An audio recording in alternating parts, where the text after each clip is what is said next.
Lights. Music. Wait, why does the script just say shouting? Ah! Fuck, my ear! Wigfrid has arrived to set the stage and give us all a performance we won't forget. With a strong fighting spirit, loud vocals, and acting skills that will put Shakespeare to shame, Wigfrid truly deserves the spotlight she yearns for. However, Wigfrid might not actually be her true name. Lost in the role ages ago, the strong will of a Valkyrie is who she deems is her true self. I guess method acting can go a long way, huh? After being promised a stage within the Constant, Wigfrid will prove to everyone that she was born for this role. Wigfrid starts with 120 hunger and sanity, which is a fair bit lower than average, but a massive 200 health, tying her with Wolfgang and Wartox for the highest base health in DST. I'm not counting WX78 or Wort because their health fluctuates. But enough reading the script, let's put on a show.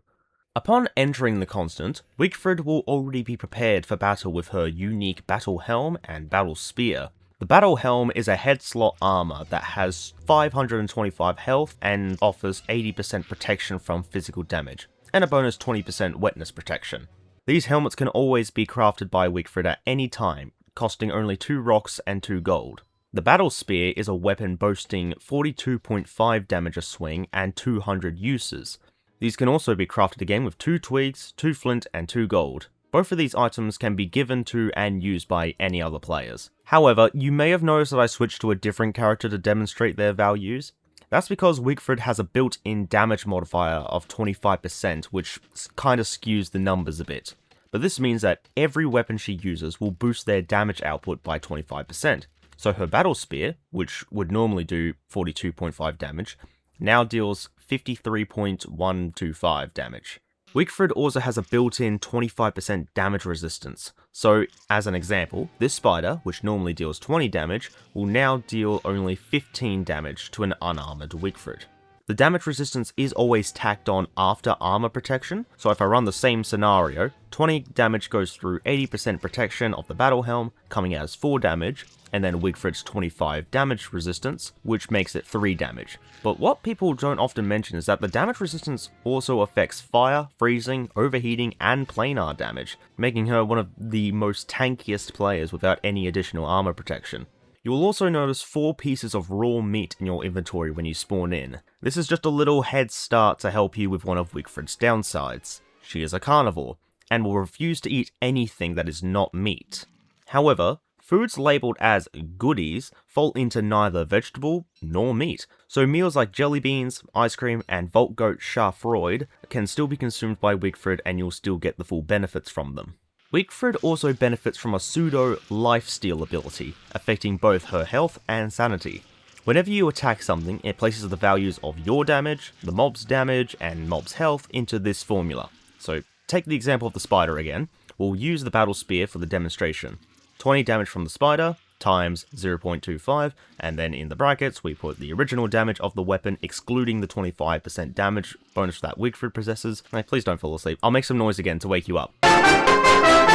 Awake?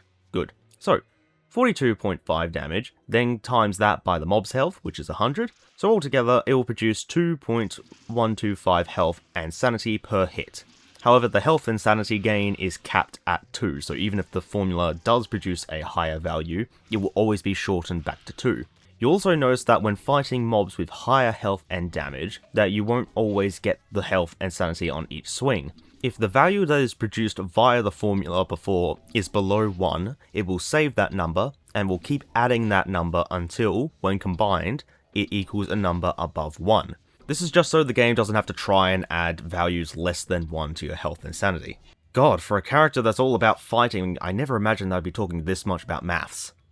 What do you mean we're not done yet? No, there is a reason I've been purposely ignoring that special meter hanging underneath her hunger. This is the inspiration meter, and it has its own maths associated with it. Fuck! This is the formula, and I'll let you slot in the values needed, but I'll explain it here in a simple way. Based on how much damage you deal, this time including any damage modifiers you have, each attack will let you earn inspiration, reaching its max at 100. This inspiration gain is 3 times quicker if you are fighting bosses, and it will also get harder to increase the more inspiration you already have. Oh, and getting hit by mobs will increase the inspiration meter, dictated by this formula, but it's not as efficient. Hang on, is that just a funny way of saying had some sense knocked into you?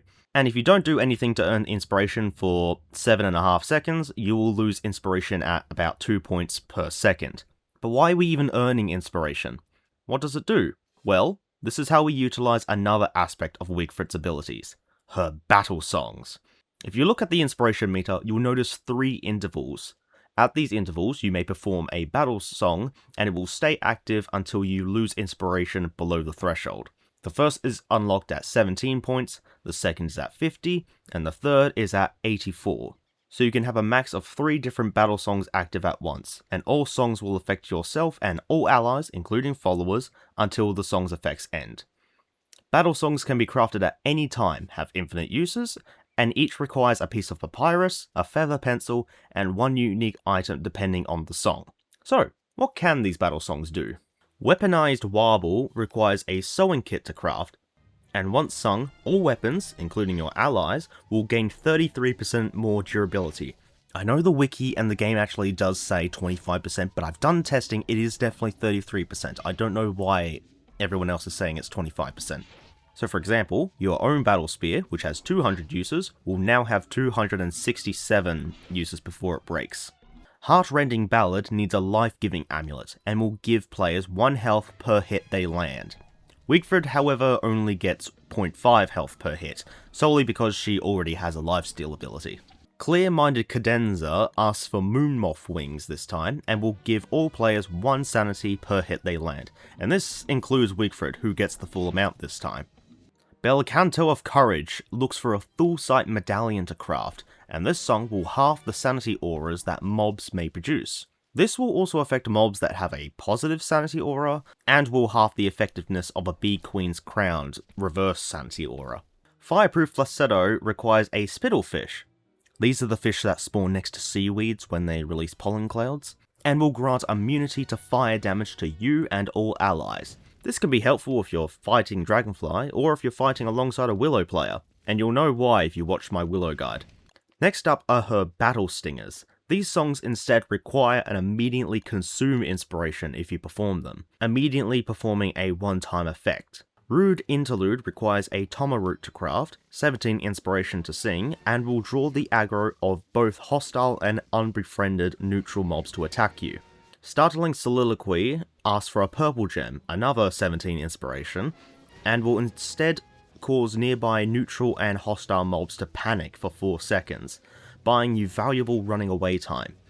Both of these songs will not work on boss mobs, however. Oh, and here's a bonus fact for you. Whenever you're using one of Wigfrid's songs in battle, the background fighting music will change, and you'll be able to hear opera singing within the melody. Take a listen.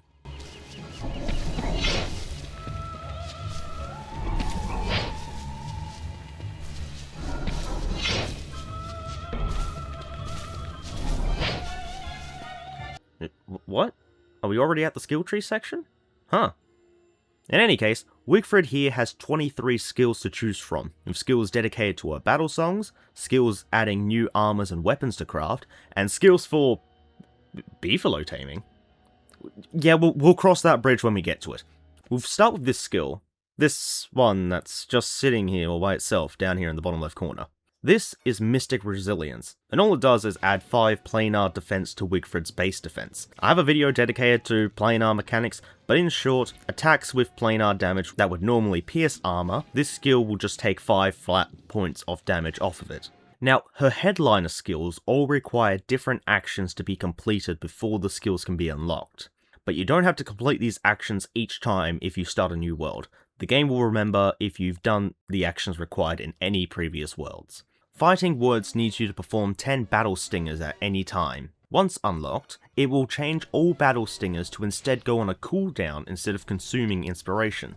However, for some reason, you still need to have the required amount of inspiration to perform, but it just won't consume any. For now, Rude Interlude and Startling Soliloquy will go on cooldown for 10 seconds before they can be sung again. Battle Coal Canister can be unlocked when you have 6 battle songs in your inventory. This skill will allow you to craft the Battle Coal Canister, go figure, out of 2 boards, 3 gold, 2 azure feathers, and 2 beeswax. It's an 8-slot container that can be opened either on the ground or from your inventory. It can only be used to store any battle songs, easily freeing up your inventory for other resources. Encore needs you to play a beefalo horn to unlock. Yeah, this one is probably the easiest to obtain. The skill itself allows you to craft the battle stinger, Warrior's Reprise, needing 3 down feathers as its special ingredient. This stinger will immediately take 84 inspiration, or will go on cooldown for 2.5 minutes if you have the Fighting Words skill unlocked, and will revive up to 2 nearby dead players. This is a great and efficient way to resurrect players who die midway through or after big battles.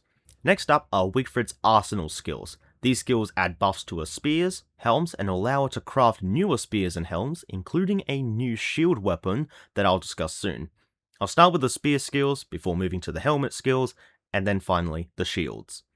Bragi's Blessing 1 will increase the inspiration gain when specifically using battle spears by 25%. Bragi's Blessing 2 will increase that by 50%. After unlocking these skills, Elding Spear will be available. The Elding Spear is pretty much a direct upgrade to the Battle Spear, costing 2 twigs, 2 Vault Goat horns, and 1 beefalo wool. This weapon deals 59.5 damage. Wigfrid's damage bonus makes that 74.4 damage, but it does only have 150 uses, which is 50 less than the Battle Spear. But the Elding Spear is also an electrical weapon, meaning it will deal 89.25 damage to targets who are wet and will stun them with electrical damage, or 111 damage for Wigfrid. The Elding Spear can also be given to other players and is also affected by the 50% inspiration bonus from Bragi's Blessing 2. Elding Spear Enhancement 1 will let you perform a special dash ability.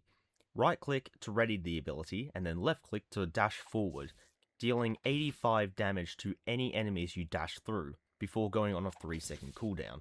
This dash can also be used to traverse small gaps across the ocean or abyss, but is completely unusable in the dark. Elding Spear Enhancement 2 will let you socket a restrained static, be it either the ones the Cryptic Founder produces or the ones you craft yourself. Once socketed, the Elding Spear will gain a bonus 20 planar damage to every attack, its max uses is upgraded to 200, and you will gain a 20% movement speed increase when equipped. If you've unlocked Elding Spear Enhancement 1, not only is the dash ability cooldown gone down to only 1.5 seconds, but performing the dash ability through a creature will also repair the spear by 2% if you hit just one, and 4% if you manage to hit multiple. Hard Helm 1 will increase all battle helms durability by 10%, effectively making it have 577.5 health, but only when it is worn by Wigfrid. Hard Helm 2 does the same, but instead 20% more durability, or about 630 health. Commander's Helm will let you craft the Commander's Helm. Once again, go figure. This helmet costs 2 gold, 2 beefalo wool, and 1 marble to craft, has 80% protection from physical damage, 683 health, and also makes the wearer more resistant to knockback attacks from bosses like the Nightmare Werepig and Frostjaw. Oh, it also has a bonus 35% wetness protection and 60 points of winter insulation. Commander's Helm Enhancement 1 will add 8 planar defense to the Commander's Helm when worn by Wigfrid. Commander's Helm Enhancement 2 will alter how Wigfrid's lifesteal ability works. When she is at full health but is still attacking something, all health she would have gained will instead be redirected into repairing the Commander's Helm's health. After unlocking either the Elding Spear or Commander's Helm skills, you'll be able to unlock the Battle Rond skill. The Battle Rond is a shield weapon crafted from 4 gold and 3 beefalo wool, and can only be equipped by a Wigfrid with the skill unlocked. It functions as a handheld armor piece, similar to the Shield of Terror, with 420 health and offering 85% protection from physical attacks. Using it as a weapon will deal 63.8 damage, and will use 3 of its health per attack, essentially meaning it has only 140 uses before it breaks. However, that's not all it can do. Right-clicking anywhere will display a cone area in the direction of your mouse. Left-clicking will make Wigfrid enter a blocking stance, and for the next second, any attacks that came from the direction of where you entered the blocking stance will be reduced by 100%. That's right, all physical, planar, and knockback attacks will be reduced to nothing if you block correctly, and you won't even lose durability when doing so. Upon first equipping, there will be a 2-second cooldown before it can be used. If you successfully block an attack, the battle rod will go on a 3-second cooldown. However, if you fail to block, it will go on a 10-second cooldown instead, so time those blocks well and you will be rewarded. Battle Rod Enhancement 1 will increase the window of opportunity to block an attack from 1 second to 2.5 seconds. With Battle Rod Enhancement 2, if you successfully block an attack, the following attack you deal within the next 5 seconds will deal a bonus 15 to 30 damage depending on the damage you blocked. While I don't have access to a formula for this, the wiki just says that you'll need to have blocked 60 or more damage in order to reach the 30 bonus damage threshold. Ah, the rider skills. Like I said earlier, beefalo taming and riding is not one of my expertise, and I honestly would not recommend these skills to anyone unless you're really into beefalo taming. But still, I will do my due diligence and read to you the effects that these skills have on beefalos. Noble Mount 1 will make all beefalos able to be domesticated 15% faster, and you'll also get some unique music when riding a beefalo after you unlock this skill. Take a listen.